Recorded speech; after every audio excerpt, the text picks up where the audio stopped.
Bueno, buenas tardes.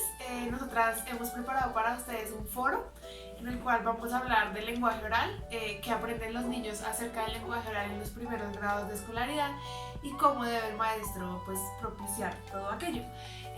Este foro va a estar organizado por medio de unas preguntas que va a hacer el moderador y nosotras vamos a contestar pues a cada una de ellas. Bueno, la primera pregunta, ¿qué significa hablar del lenguaje oral en la escuela? Bueno, hablar del lenguaje como objeto de enseñanza en la escuela es un tema relativamente nuevo. Por ello debemos como entrar a analizar un poco la concepción del lenguaje que tenemos y a la cual nos debemos acercar. Entonces, si asumimos que el lenguaje oral es una facultad humana gracias a la cual los seres humanos elaboran sus representaciones del mundo y se relacionan con los demás, pues esta definición es en gran parte cierta, ¿sí? Pero no tiene en cuenta que el lenguaje también es una práctica social. Y al tenerla en cuenta como práctica, uno dice que se perfecciona en la medida en que tenemos más oportunidades de acceder a contextos variados, con públicos variados, y en las que podemos interactuar con más personas y estar en situaciones comunicativas que nos permitan reflexionar sobre ellas, ¿sí? Entonces, por eso se dice que la oralidad, o sea, es algo natural y espontáneo, pero hasta cierto punto. Hasta ya el resto es como, se debe concebir como una práctica, que hay que perfeccionar, que hay que dirigir, que hay que poner a los estudiantes en contextos para que se acerquen a ella de una manera más adecuada. Eh, Listo. Bueno, la segunda pregunta, ¿qué importancia tiene abordar el lenguaje oral en el aula? Bueno, como estaba comentando, no podemos asumir que el lenguaje oral sea algo natural, sino que entonces la escuela debe asegurarse que los niños, por lo menos en el contexto informal, los niños sean capaces de entablar una conversación con el otro, sepan expresarse de manera fluida, organizada, adecuada, etc. Eso en lo informal. Y ya en lo formal se debe diseñar todo un trabajo intencional y sistemático en el que permita a los niños participar en distintas situaciones, o sea, en exposiciones, cuando tengan que argumentar, etcétera, que los niños puedan hacer todo esto, digamos, con facilidad y con las herramientas. Lo que quiere decir es que se espera que el lenguaje oral se vuelva un objeto de reflexión en sí mismo. Es decir, que la voz se convierta en una herramienta para participar en los retos que la vida exige, en la vida social, la vida laboral, la vida académica, etc. Por ejemplo, no es solo que el niño sepa hablar, sino que sepa tomar la palabra en un debate, por ejemplo.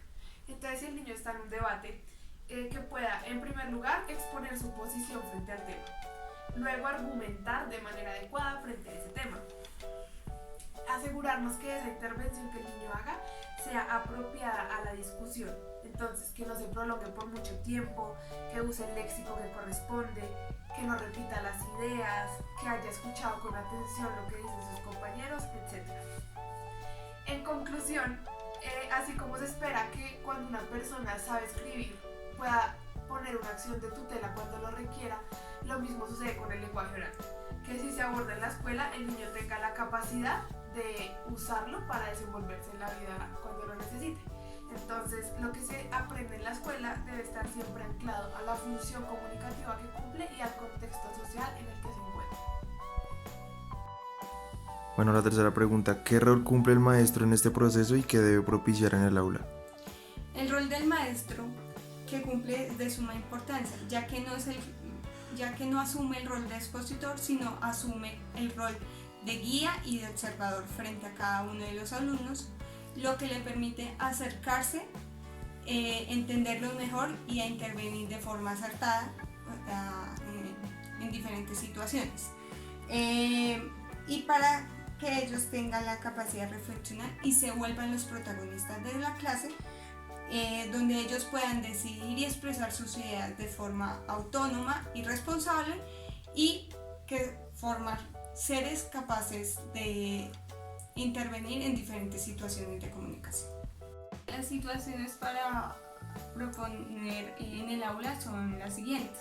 Una es la participación equitativa, en donde todos los estudiantes participen de manera adecuada y que se convierten en hablantes y oyentes para expresar sus ideas en diferentes situaciones comunicativas que se presentan dentro y fuera del aula.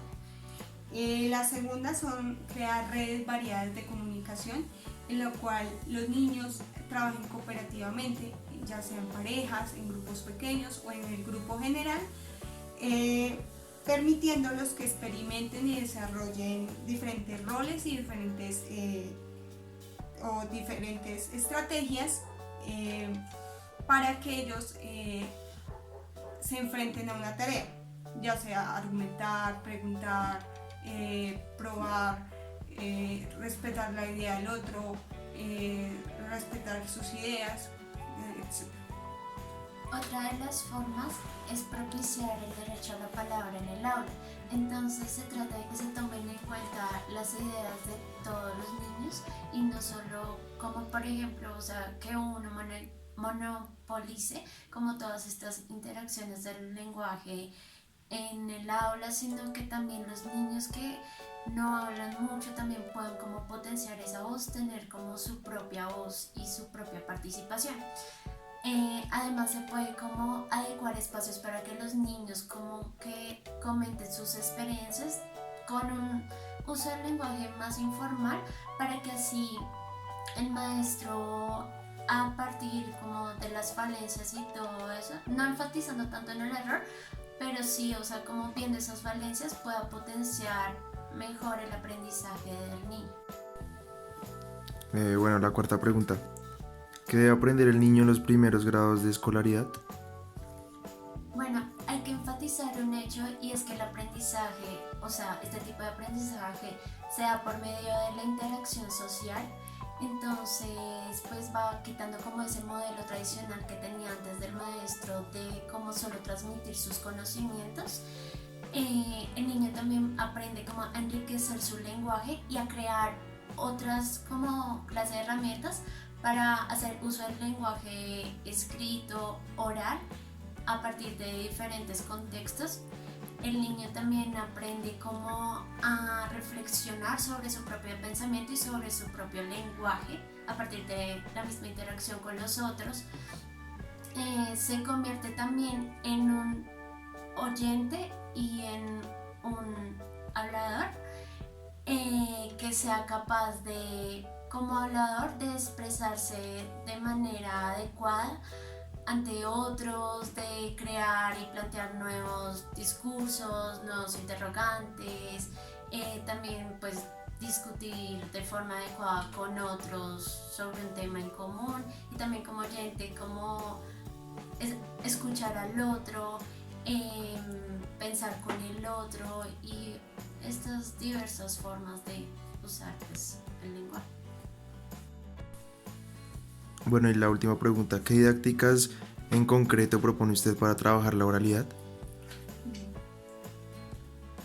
Bueno, por ejemplo, en una clase se les puede proponer a los niños que escojan un tema que les guste mucho a ellos, ya sea deportes, animales, superhéroes, y dejarlos que, digamos, si algún niño quiere pasar al frente, pues dejarlo exponer a sus demás compañeros sobre el tema que le gustó y que sabe.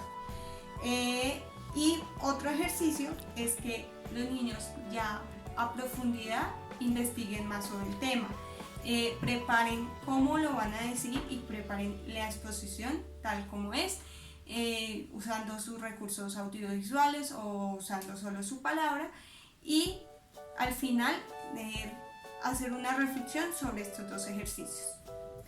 Bueno, otra de las actividades que yo resalto del texto es como situar a los niños en diversos contextos donde se da el lenguaje. Por ejemplo, ponerles un audio de situaciones que se presentan en cuanto al lenguaje en una plaza de mercado, y otra en cuanto a la clase normal cuando el maestro dicta, o estas situaciones que se presentan en el aula, y pues que el niño empiece a reflexionar sobre preguntas, como por ejemplo, ¿por qué se da un diferente lenguaje en esos lugares, en esos contextos? Si hay similitudes, si hay diferencias, por qué se usa de esta manera o de la otra, y este tipo de cosas.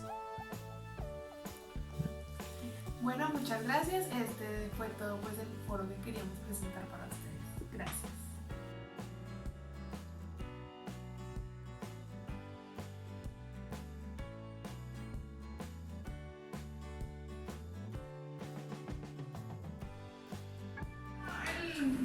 Dice reflexión. ¿Qué dice ahí donde dice reflexión? Y para ti, ¿cómo sería esa escuela feliz? ¿Qué puede hacer tú para que tu escuela se convierta en un lugar así? Y para ustedes, ¿cómo sería esa escuela feliz? Para mí se llamaría Participen levantando la mano. A ver. una piscina. A ver. Una piscina de pelotas gigantes. Una piscina de pelotas gigante en la escuela. ¿Qué tal? Una piscina. Una piscina de agua. Sí, dulces. Una lluvia de dulces. En el cuento pasado querían que cayera huevos de la lluvia. Ahora quieren que caiga dulce. Bueno, Alexander. Un jacuzzi. Un jacuzzi. Un parque acuático, sí. Mundo aventura. Salitre mágico dentro del colegio.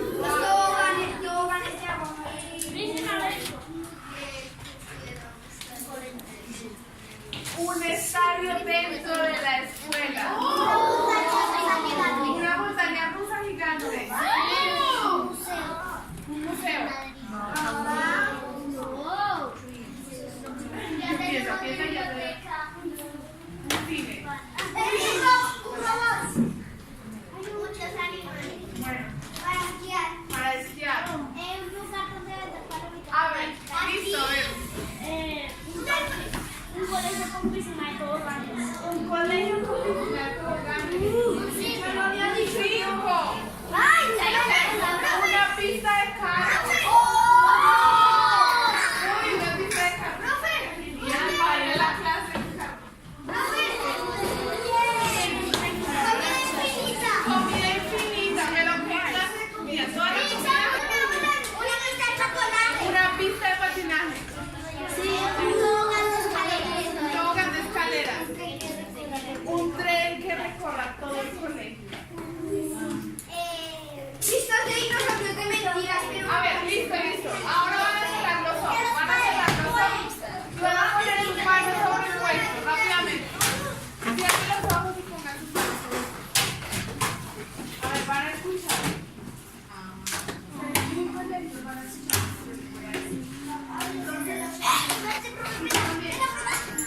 Vamos a imaginarnos esta escuela que tiene una piscina de pelotas gigante en medio de todo un parque.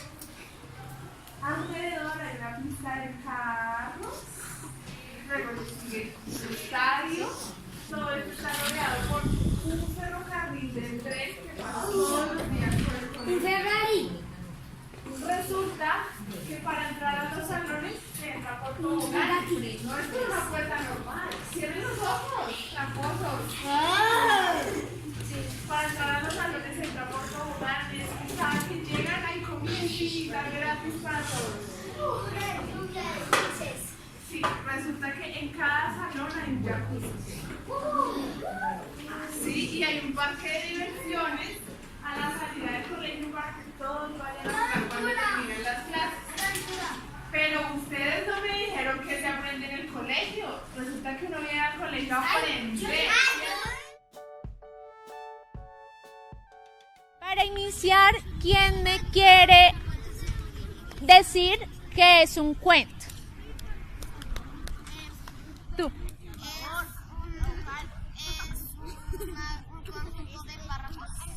Un conjunto de párrafos. ¿Qué más puede ser un cuento?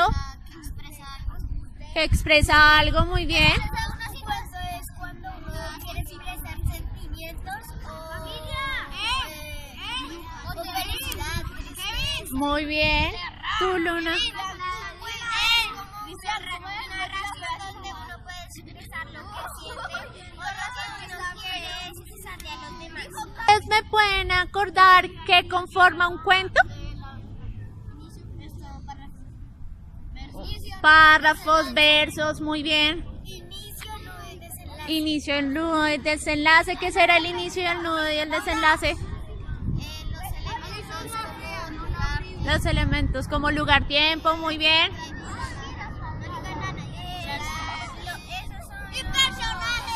Y personajes, bien. La estructura. Con la historia, bien.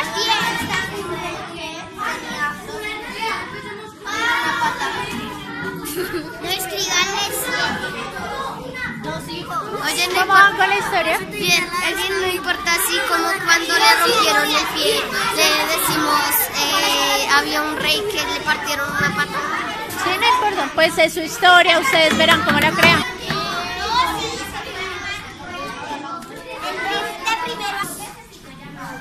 ¿Sí están escuchando todos? No.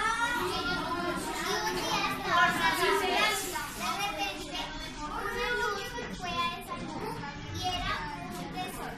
El tesoro era una hermosa pececita y se enamoraron.